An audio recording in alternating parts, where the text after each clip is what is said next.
Praise Yudewave. This is Yaakov Yude Israel. And this video is for the awakened Israelite and individuals with an open mind. Now I'm pretty sure everybody has seen the outcome of the Amber Guyger Botham Jean case, Salakia.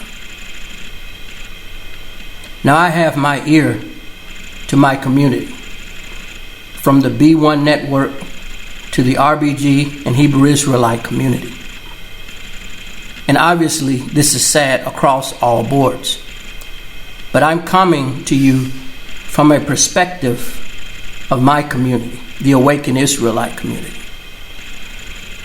Now before we begin, I want you to turn to Isaiah 14:2. Turn into your King James Bible to Isaiah 14:1-2. For the Lord will have mercy on Jacob, and will yet choose Israel, and set them in their own land. And the strangers shall be joined with them, and they shall cleave to the house of Jacob. And the people shall take them and bring them to their place. And the house of Israel shall possess them in the land of the Lord for servants and handmaidens.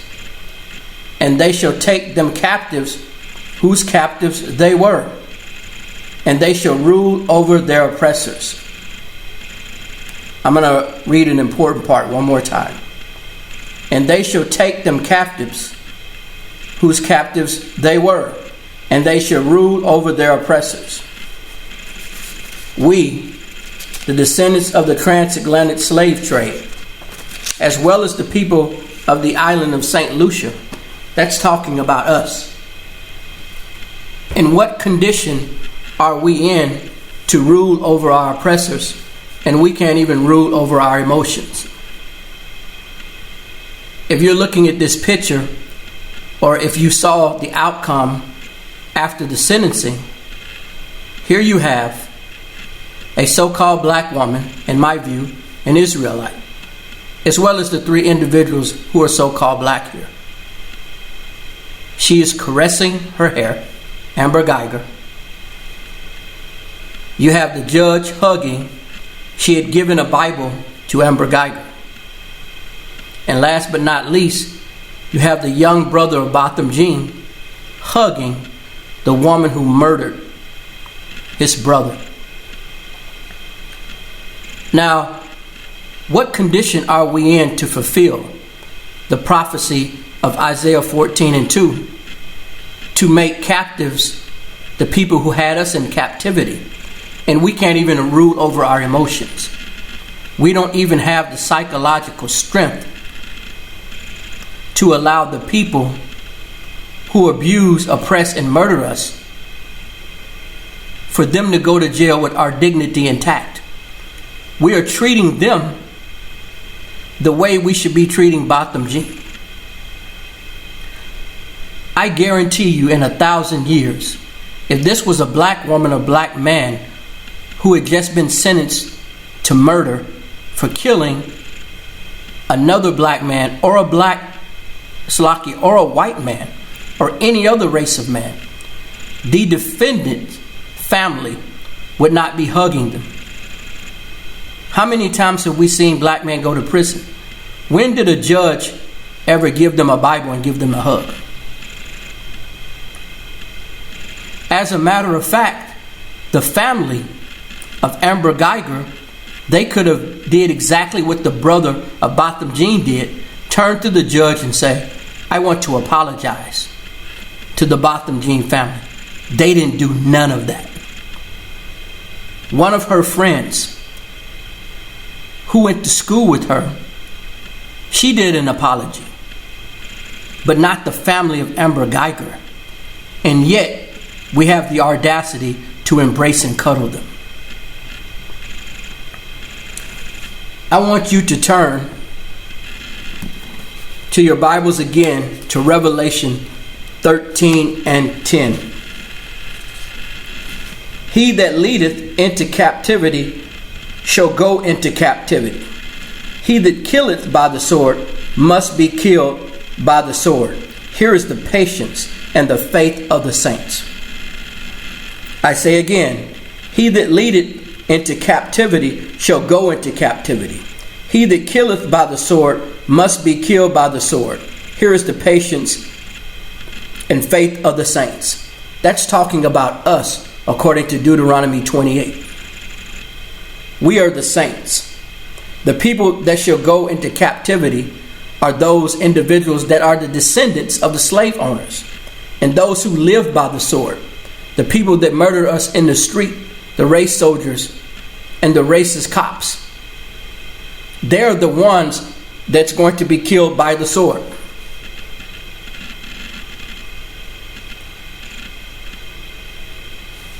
That's what it's about.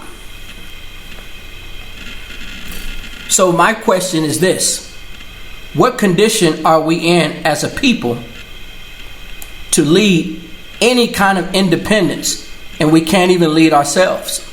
How are we going to make this happen? How are we going to achieve this? Now, this is sad all across the board, and I understand that these people are coming from the black Christian church. They're not awakened Israelites. They don't know any better.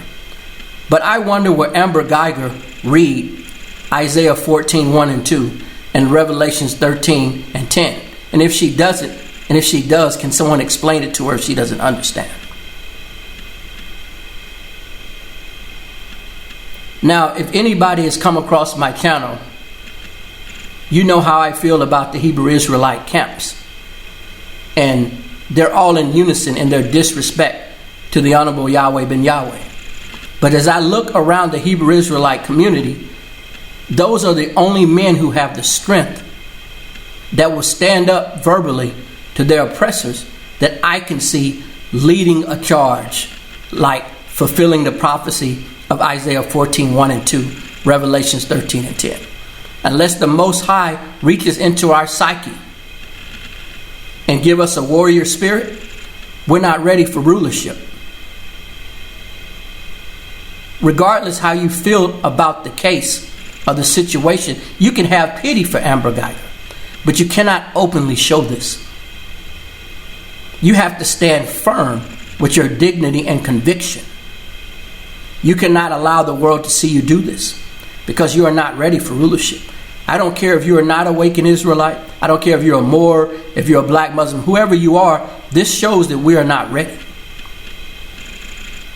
So how can we fulfill prophecies that's meant for us in the Bible that we are supposed to undertake if we can't even rule our emotions? We can't even allow those who are receiving some kind of justice for murdering us. We can't go out with our dignity intact. We have to treat them like they're the victims. This is absolutely astonishing. I have no ill will towards any of these individuals whatsoever, but I have to talk about this because this is important. Usually when I make a video, I don't ask people to comment, share, like, but talk to me. I need people's feedback on this one. This is Yaakov, Yudah Yisrael. Shalom. I'm out. Peace.